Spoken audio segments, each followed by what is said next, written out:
ఇప్పుడు కేవలం 7,999 up to 10 kgs వరకు బరువు తగ్గి అధిక బరువు నుంచి వచ్చే ప్రధాన సమస్యలను దూరం చేసుకోండి. తెలుగు సినిమాలో కొత్త అందం ఎంట్రీ ఇచ్చింది. డెబ్యూ మూవీ షూటింగ్ పూర్తి కాకుండానే యంగ్ హీరో పక్కన ఛాన్స్ కొట్టేసింది. నార్త్ నుంచి వచ్చిన ఆ బ్యూటీ ఎవరో చూసేద్దామా? పూణేలో పుట్టి నైజీరియాలో చదువుకున్న భాగ్యశ్రీ బోర్సే మోడల్ గా కెరియర్ స్టార్ట్ చేసింది. హిందీ మూవీ ఆర్యన్ 2తో వెండితెరకు పరిచయమైంది. ఈ అమ్మడి యాక్టింగ్ కి గ్లామర్ కు మంచి రెస్పాన్స్ తో పాటు ఆఫర్స్ కూడా చుట్టుముట్టాయి. ముఖ్యంగా తెలుగు సినిమా ఇండస్ట్రీ భాగ్యశ్రీకి వరుస ఛాన్స్లు ఇస్తోంది. మిరపకాయ తర్వాత రవితేజ, హరిశంకర్ కాంబినేషన్ కలిసింది. మిస్టర్ బచ్చన్ పేరుతో రూపొందుతున్న ఈ సినిమాతో భాగ్యశ్రీ హీరోయిన్ గా టాలీవుడ్ లోకి ఎంట్రీ ఇచ్చింది. దీంతో ఎవరి భామ అంటూ ఫిల్మ్ ఇండస్ట్రీ ఆరా తీయడం స్టార్ట్ చేసింది. మిస్టర్ బచ్చన్ రిలీజ్ కాకుండానే భాగ్యశ్రీ బోర్సే తెలుగులో మరో ఛాన్స్ అందుకుంది.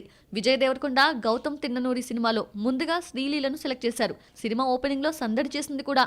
ఈ అమ్మడిపై ఫ్లాప్ ముద్ర పడడంతో భాగ్యశ్రీ బోర్సేను తీసుకున్నారు. లేటెస్ట్ అప్డేట్ ప్రకారం సత్యదేవ్ కూడా ఇంపార్టెంట్ రోల్లో కనిపించబోతున్నారు.